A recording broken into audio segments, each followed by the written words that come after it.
Do terceiro ano, hoje nós vamos revisar o capítulo 6 de História para que nós possamos fazer as nossas questões propostas para a nossa avaliação. Está bem? Bastante atenção. Se precisar, revejam o vídeo, tá bom? Dê uma paradinha se necessitar. Então vamos lá entender um pouco sobre o capítulo 6, certo?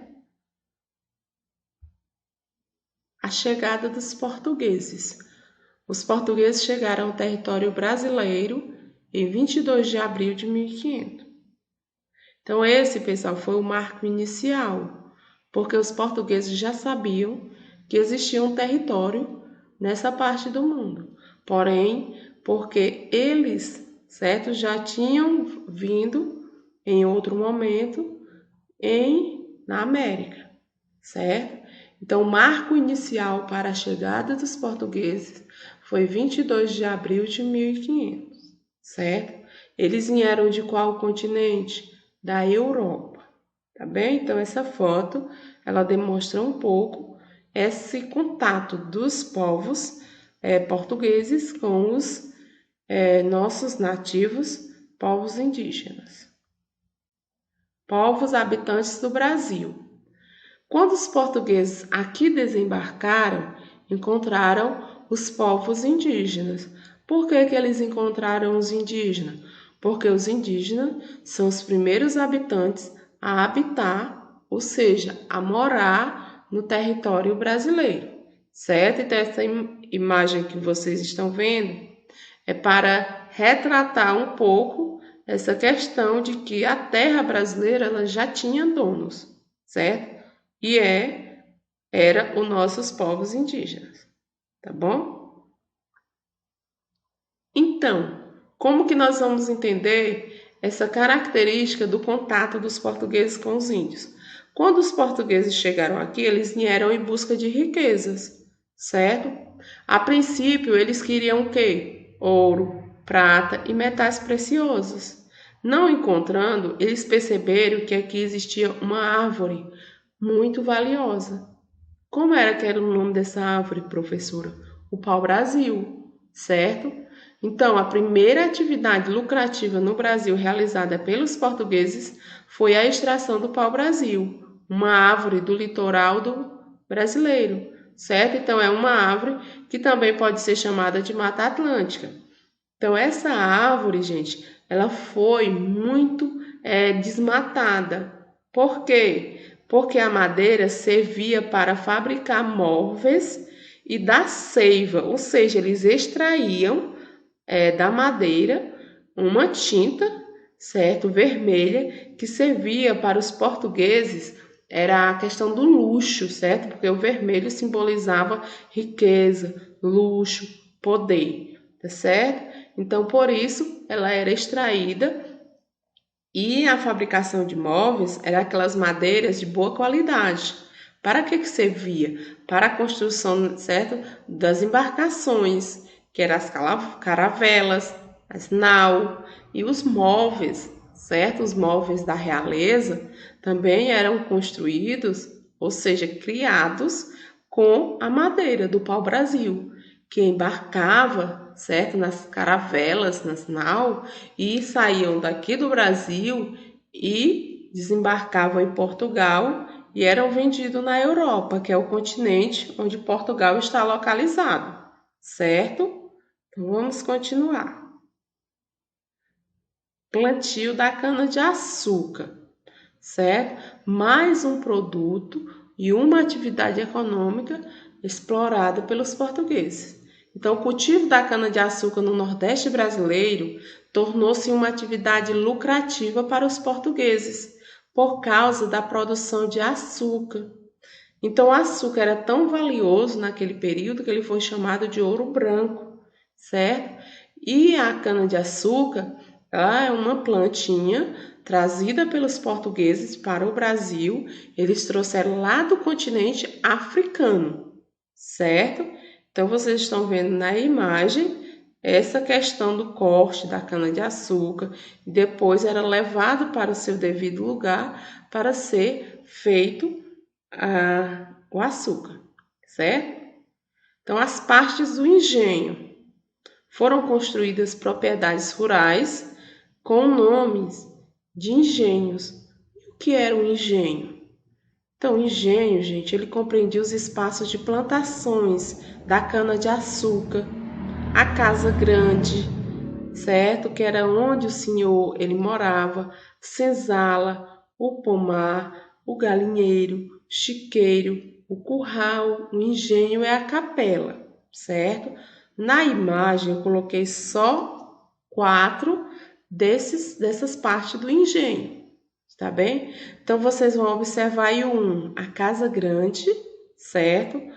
O 2 vocês vão ver a capela, que é a igrejinha, tá bom?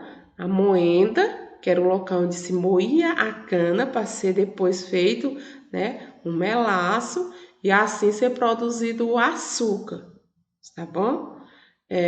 A senzala, que é o número 4 aí, que vocês estão vendo, é o local onde o escravo, certo? Dormia. E esse local, gente, ele era vigiado, ele só tinha a porta da frente, tinha uma pessoa que vigiava, por quê? Para os escravos eles não fugirem, certo? Então era ele que era o trabalhador. Trabalhador de quê? Trabalhador que fazia com que o engenho ele produzisse a cana-de-açúcar, tá bem?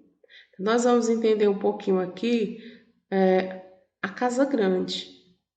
O que era a casa grande? Para que servia? Quem morava lá?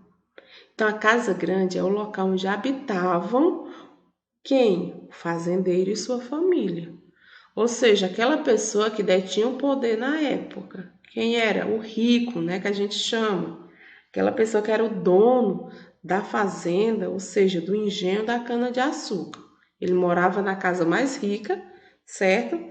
Que compreendia o engenho, que era chamada de quê? Casa grande, como vocês estão observando aí, certo? Em seguida, nós vamos ver uma casa simples, certo? Que era chamada de quê? Senzala. Quem ficava na senzala? Local onde dormiam os escravos, certo?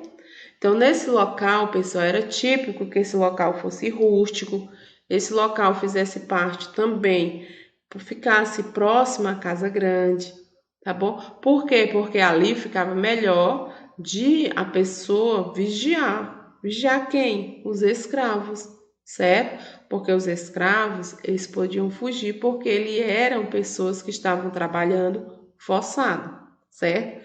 E eles trabalhavam forçado e eles não tinham o que? Eles não recebiam nada em troca, a não ser somente eles serem explorados e enriquecer, certo? Na época, os portugueses, tá bom?